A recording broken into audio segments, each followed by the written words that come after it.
창세기 읽기 12번째 시간입니다. 창세기 4장을 읽고 있습니다. 핵심 내용은 앞에서 다 끝냈습니다. 9번째에 본 가인 단락 1절에서 5절 제물을 하나님께서 이렇게 구분해서 받으셨다는 얘기였고요.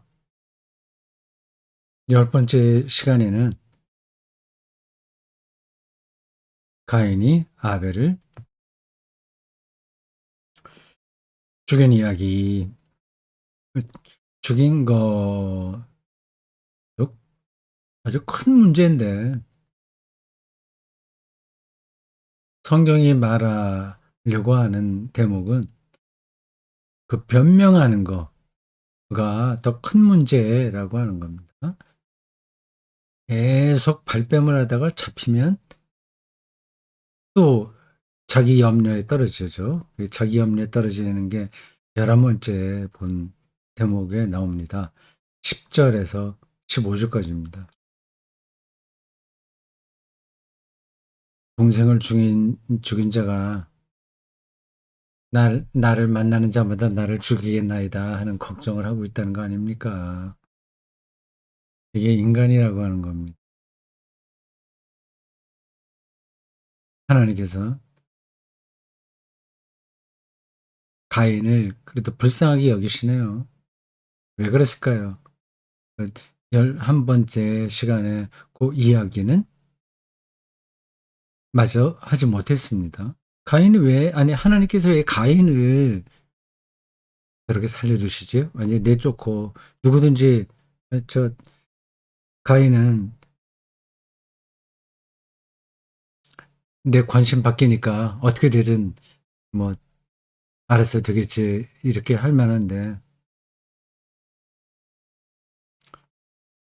다른 사람들의 손을 대지 못하겠습니다. 가인을 죽이는 자는 배를 7배나 더 벌을 7배나 받으리라. 7배라고 하는 건 강조하는 거죠.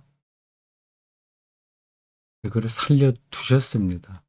그를 만나는 모든 사람에게서 죽임을 면하게 하시니라. 하나님이 바로 이런 분이라는 거죠. 우리로서는 이해가 안 돼요. 저런 인간은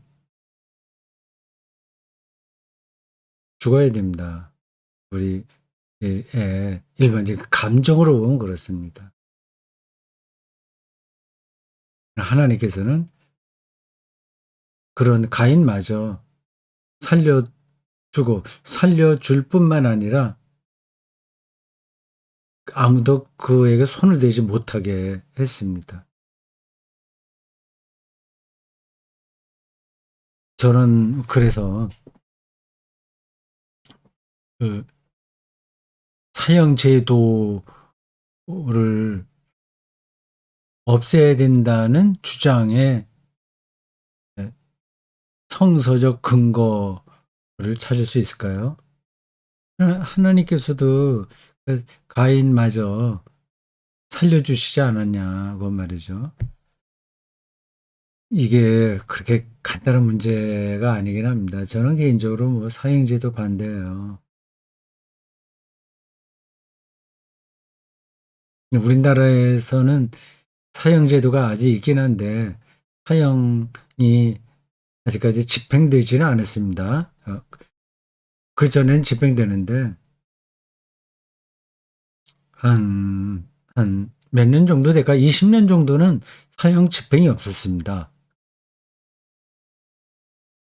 근데 사형제도가 없는 나라가 많죠. 좀 문명 국가라고 하면은 다 없습니다.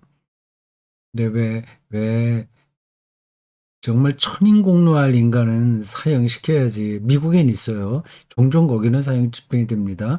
그게 정의를 살리는 거지 하는 주장도 터무니없는 건 아니긴 합니다. 이 문제는 제가 여기서 더 길게 말씀드리지 않겠습니다. 그냥 한마디만 보탠다면 이렇습니다. 뭐 다른 여러 가지가 있는데 그냥 한마디만요. 생명은 하나님께서 의 소유라서 사람이 손을 대면 안 되는 겁니다. 중요한 이야기는 이제 다 끝났습니다. 4장 가인과 아벨 이야기에서 인간이 얼마나 포악하고 불안정하고 자기 변명에 예민한지를 충분하게 봤습니다. 이제 16절부터는 그 뒷이야기입니다. 뭐 뒷이야기도 아니고 이건 없어도 되는 건데 나와 있어요. 빨리 한번 훑어서 가겠습니다. 오늘로 4장은 다 마치겠습니다. 16절 가인이 여호와 앞을 떠나서 에덴 동쪽 노 땅에 거주하더니 아내와 동침하며 가인의 아내가 어디 있었지? 그래 궁금한 생각이 드시나요? 앞에서도 얘기했습니다. 이 성경은 어떤 그러한 문제들을 합리적으로 끌어다가 해설하는 책이 아닙니다. 아담과 하와 그리고 가인과 아벨 네 명만 있었던 게 아니에요. 인간의 실존이 어떠냐 하는 거를 짚은 겁니다. 하여튼 누군가 아내가 있었겠죠. 아내와 동침함에 그가 임신하여 아담과 하와가 그랬던 것처럼 에녹을 낳은지라. 에녹은 그 죽지 않고 승천했다로 알려진 두 사람 중에 하나입니다. 엘리야와 에녹인데, 근데 여기서 이 에녹은 그 에녹이 아닙니다. 다른 에녹이에요. 그 승천했다고 알려진 에녹은 노아의 할아버지쯤 되나? 뭐 뒤에 보면 나오겠죠. 노아 이야기 보면 나옵니다. 그래서 그 요 에녹이 또 하나의 에녹은 아니다. 동명이인입니다. 가인이 성을 쌓고 그의 아들의 이름으로 성을 이름하여 에녹이라 하니라. 에녹성이 있군요. 에녹이 이렛을 낳고 이렛은 무야엘을 낳고 무후야엘은 무두사엘을 낳고 무두사엘은 라멕을 낳았더라. 이름이 참 우리에겐 낯섭니다. 이건 가인의 계보예요. 이건 중요하지 않습니다, 사실. 아담과 하와가 이 가인과 아벨을 낳고 그 다음에 아벨이 죽은 다음에 세 번째 아들을 낳습니다. 셋이에요. 셋의 가보가 중요하죠. 근데 이 가인의 계보를 왜 여기에 기록했는지는 제가 잘 모르겠습니다. 아마 하나님의 백성이 아닌 사람들까지 다 하나님께서 보호하신다. 뭐 그런 뜻을 담았을까요? 라멕이 좀 유명한 사람이에요. 여기서는 그 아내를 맞이하였으니 하나의 이름은 아다요. 다른 하나의 이름은 신라였더라. 두 아내를 맞았다고 그럽니다. 무슨 성경을 문자적으로 믿는 사람들이라고 한다면 이런 걸 근거로 아내를 둘 얻어도 되는 거라는 말인가? 그런 생각을 할 수도 있죠. 뭐 그렇게까지 생각할 사람들이 누가 있겠습니까? 다만 성경을 문자적으로 고집하는 사람들이라고 한다면 모든 거를 다 문자적으로 받아들여야죠. 근데 어떤 부분은 문자로 받고 어떤 부분은 안 그러고 들쑥날쑥합니다. 그나마 다행인 거죠. 두 여자를 아내로 맞았습니다. 고대인들에겐 이런 일들은 흔치는 않았지만 종종 있었습니다. 재정적인 능력이 있는 사람들은 몇몇 아내들을 두었겠죠. 또 자기 아내가 아들을 낳지 못한 경우에는 그 아들을 후손을 잇게 하기 위해서 후초를 얻기도 했습니다. 아브라함 도 그렇고요. 예. 되게 많이 그렇죠. 구약 성경에는 그런 일들이 많습니다. 야곱 이야기는 아주 유명하고요.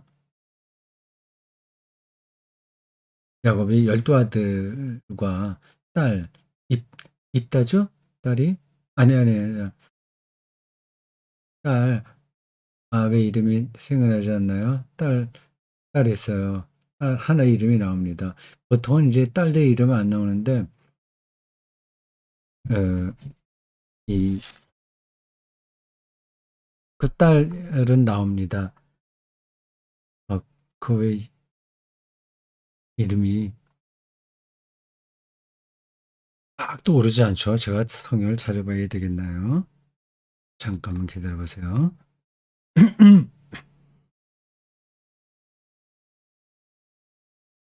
음. 찾아보겠습니다.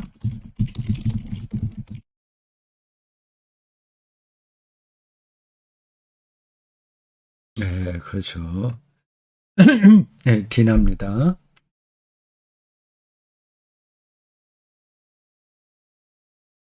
그래서 지금 아 구글 여기서 쳤는데 아브라함의 딸 이렇게 찾았어요.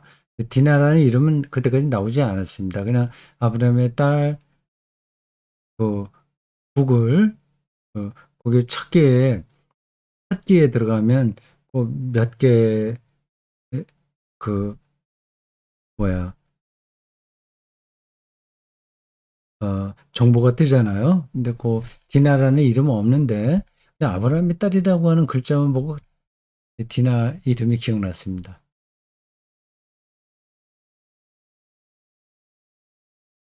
야곱이 네 명의 여자에게서 아들을 12명이나 낳았습니다. 네, 두 명은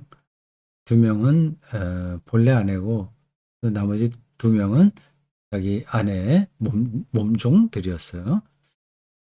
20절 아다는 야발을 낳았으니 아다가 여자죠. 첫 번째 여자죠. 이 야발을 낳았으니 그는 장막에 거주하며 가축을 치는 자의 조상이 되었고 목축업자의 조상이 되었군요. 이런 일 때문에 이런 이야기 때문에 이 가인의 가계도를 여기 적은 것 같습니다. 어떤 조상. 21절 그의 아우의 이름은 유발이니 그는 수금과 흉소를 잡는 모든 자의 조상이 되었으며 음악가가 되었군요. 음악가의 조상. 신라는 람에게 둘째 아내 신라는 두발 가인을 낳았으니 그는 구리와 쇠로 여러 가지 기구를 만드는 자요. 뭐 대장장이의 조상이죠. 두발 가인의 누이는 나아마였더라. 나아마인데 무슨 일을 하는 사람의 조상이라는 말은 없어요. 이름만 나왔습니다. 23절 라멕이 아내들에게 이르되 아다와 실라여 내 목소리를 들으라. 람에게 아내들이여 내 말을 들으라. 이러한 전래 민요가 고대 유대인들에게 전해졌던 것 같습니다. 그런 걸 연구한 사람도 있을지 모르겠어요. 뭐 저는 그 구약 학자도 아니고 저런 것에 또 관심이 많지 않아서 알아보려고 생각하지도 않았습니다. 이거는 노래로 나와요. 전래 민요로 들립니다. 나의 상처로 말미암아 내가 사람을 죽였고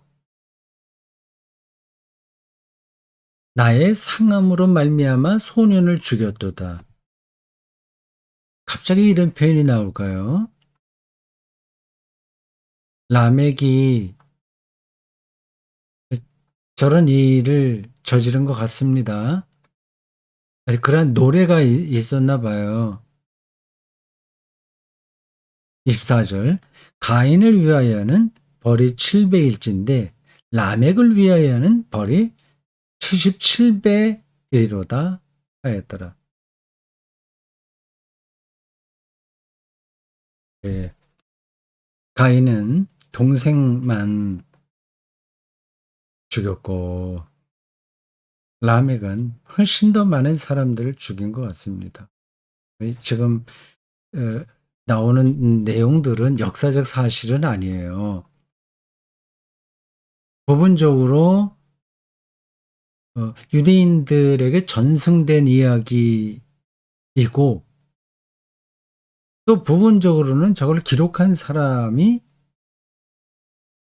어, 또 필요에 의해서 썼겠죠. 그 성경은 그 두 가지가 같이 겹쳐 있습니다. 이미 있었던 이야기, 전승이라고 그래요. 그리고 저자가 새롭게 쓰는 이야기, 글이 있습니다. 복음서에 나오는 이야기들도 그게 같이 섞여 있습니다. 전승이 있고, 그걸 쓴 사람의 글이 따로 있습니다. 그걸 잘 구분해서 연구하는 분야를 가리켜서 전승사 연구라고 합니다. 그 전승되는 그 과정을 잘 살피는 거죠. 그게 좀 이상하죠? 그런 말들이. 한 전승해서 내려오는 글들에서 연구할 게 도대체 뭐가 있다. 그런 생각이 가능합니다. 어떤 글이 이렇게 전승될 때에는 그대로 내려오지 않습니다. 그거를 같이 노래 부르는 사람들이 자기들이 처한 삶의 자리에서 조금씩 바꿔요. 그래서 그좀 세월이 지나다 보면 또 크게 달라지기도 합니다.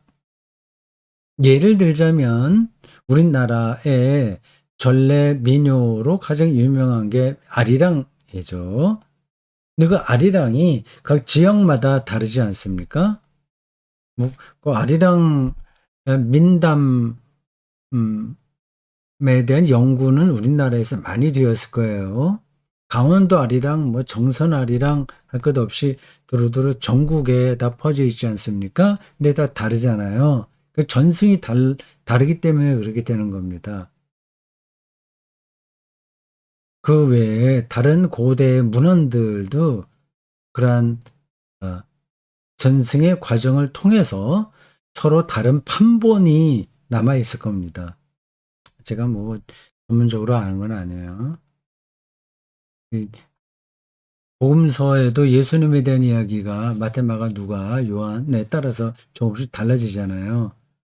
숫자도 좀 차이가 있기도 하고 표현도 좀 다르기도 하고 그렇습니다. 그 숫자 하나 다 똑같은 이야기들은 그렇게 많지는 않아요. 그 예수님의 이야기를 담은 복음서만 아니라 이 바울의 편지에서도 전승된 내용들이 있습니다. 바울의 편지는 바울이 다 썼을 거라고 추정되지 않습니까? 물론 거의 대부분은 이제 바울이 썼죠. 근데 바울도 어떤 전승된 내용을 그대로 그 편지 안에 반복해서 쓸 때가 있습니다. 지금 이 노래, 이거는 전승된 유대인들의 예, 노래로 보입니다. 예, 끔찍한 이야기를 담고 있어요.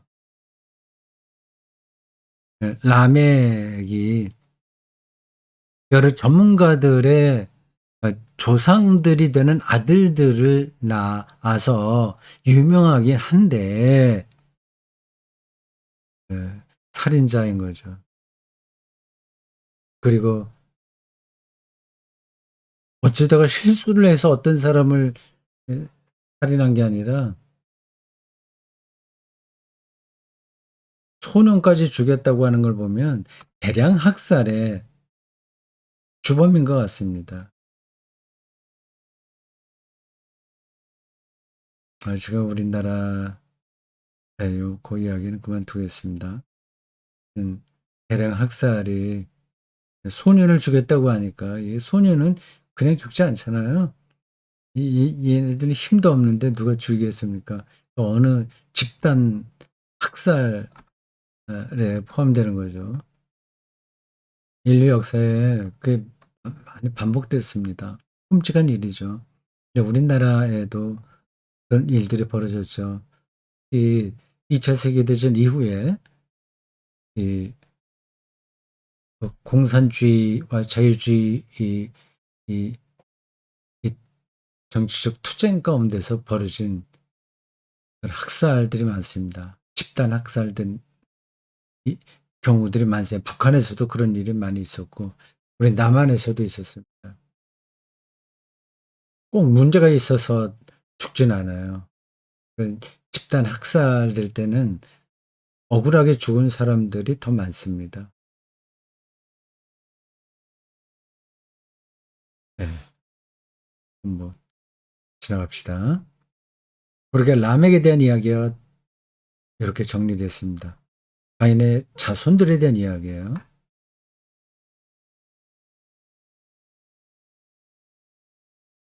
자, 사장의 마지막 두 절입니다. 25절. 아담이 다시 자기 아내와 동침함에 그가 아들을 낳아 그의 이름을 셋이라 하였으니 이번에도 또 아들을 낳았네요. 왜 딸은 낳지 않았을까 하는 질문은 여기서 의미가 없습니다.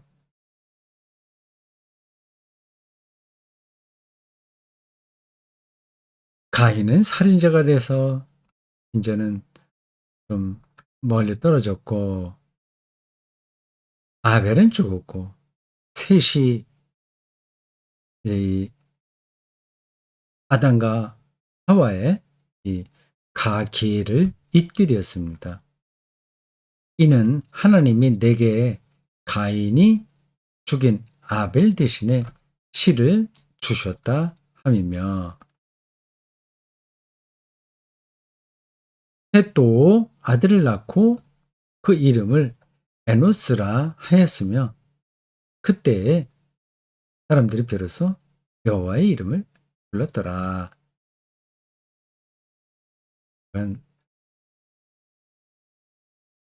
그냥 큰 의미가 있다기보다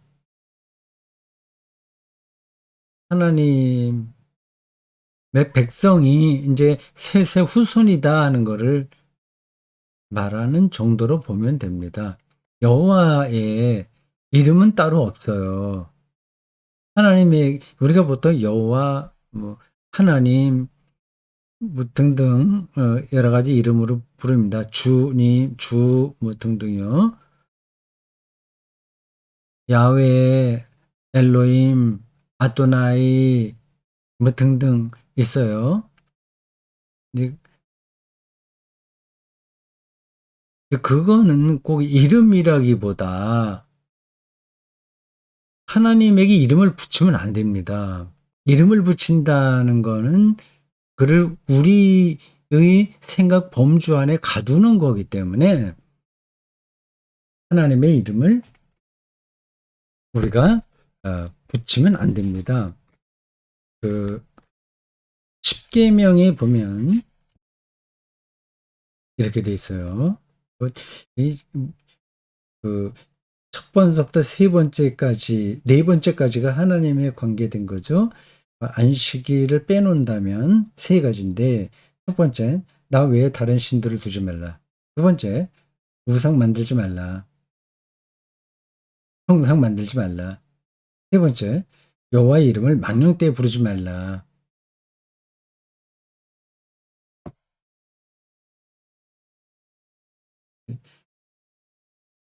형상도 만들지 말고 이름도 함부로 부르지 말라.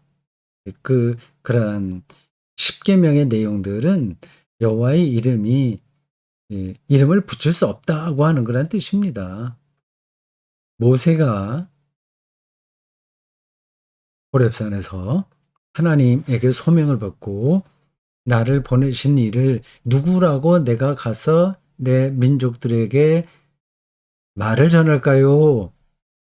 이렇게 묻자 하나님께서 모세에게 그렇게 대답하셨다고 하지 않습니까? 자기 이름을 밝히는 게 아니라 나는 스스로 있는 자다.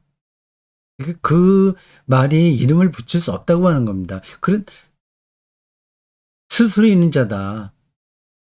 I am that I am. 스스로 있는 자이기 때문에 사람이 이렇게 저렇게 규정할 수 없다고 하는 겁니다. 근데 이 말이 별로 중요하지 않은 것처럼 여러분들이 생각할지 모르겠네요. 또 하나님 선하시고 전능하시고 사랑이 많으시고 우리가 다 그렇게 하나님을 규정하지 않냐. 영원하시고 부족 무소부재하시고 없는 곳이 없고 뭐 그런 것들이 다 하나님을 우리가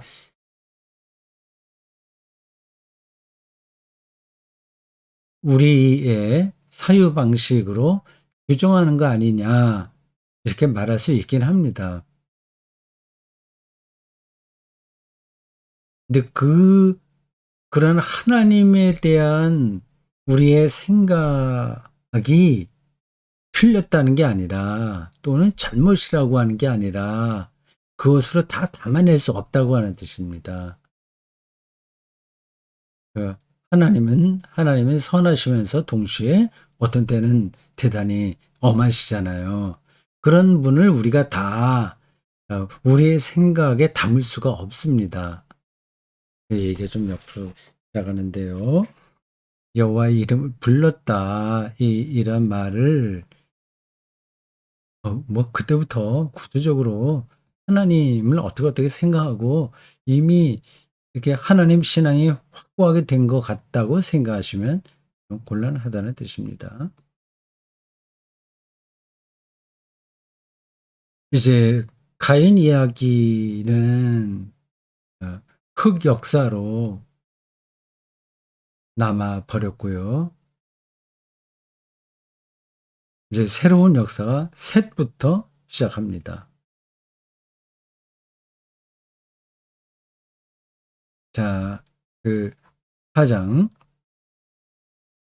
제가 흑역사라고 말씀을 드렸는데 그게 인류의 역사입니다. 그 가인 이야기가 아주 특별하게 이상한 시대에 어, 벌어진 일이 아니라 우리 역사에 그대로 반복되고 있는 겁니다. 제가 여기 그 이야기 오늘 마지막 부분에서 어떤 거 하나 꼭 해야 된다고 생각을 했다가 그 지나간 이야기가 있어요. 15절 다시 한번 보겠습니다. 15절? 네, 그냥 지나가겠습니다. 15절인가? 그거는 오늘이 아니라 앞 시간이군요. 모든 사람에게 죽임을 면하게 하시니라.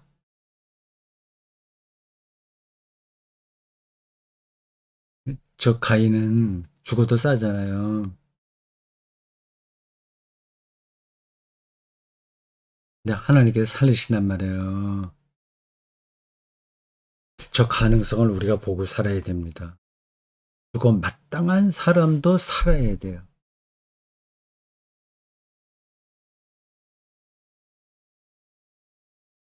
근데 이게 좀 말이 좀 이상하긴 할 겁니다. 완전히 없어지면 좋겠다고 생각되는 사람마저도 하나님께서는 살아갈 수 있는 길을 열어주신다는 겁니다. 또 그런 하나님을 믿는 사람들은 또 그렇게 살아야 되고요. 이렇게 표현하면 저게 딱 맞는 이야기가 될지는 모르겠습니다. 비존재보다는 악이라도 존재가 선하다고 말이죠. 아예 없어지는 것보다는 부도덕한 인간이라고 하더라도 살아있는 게 더 나은 겁니다. 그 잘못된 건 고쳐서 존재하게 할 수 있지만 비존재가 되어버리면 근데 어떻게 할 수가 없는 거죠.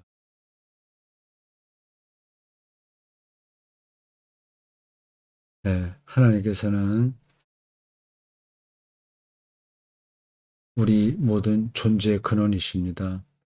제가 어떤 설교인가 아니면 성경 공부인가에서 그렇게 말한 게 요 대목에서 다시 기억납니다. 아, 지지난주 설교 복귀예요.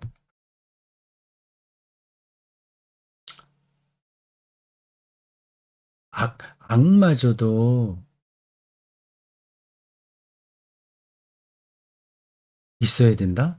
제가 정확하게 기억이 나지 않습니다. 악마저도 우리가 열린 자세로 봐야 된다. 좀 기억이 정확하지 않네요. 근데 요거하고 비슷한 대목입니다. 이 비존재가 돼버리면 그런 어떤 가능성이 제로가 돼버려요. 그거보다는 좀 악해도 존재하는 게 나은 거죠. 이게 그냥 일상적인 걸로 바꾸면 이렇습니다. 말이 자꾸만 질질 늘어지네요. 미안합니다. 꼭 깔끔하게 정리가 되지 않아서 말씀드리는 겁니다. 어떤 교회 공동체라든지 뭐 다른 모임이라도 좋아요. 거기 좀 뭐라 그러죠? 뭐 밉생이라고 하나? 하여튼 뭐 그런 태도를 행태를 보이는 분들이 있잖아요. 밉생이 말고 뭐 다른 단어가 있는데 기억이 나지 않습니다. 그런 사람 없이 다 서로 코드가 맞는 사람들끼리만 있으면 좋을 것 같죠? 그렇지 않습니다. 그러면 이제 건강하지 않은 거예요. 좀, 어, 민폐 끼치는 사람도 같이 어울려서, 갈 수 있는 공동체가 건강한 겁니다. 수고하셨습니다.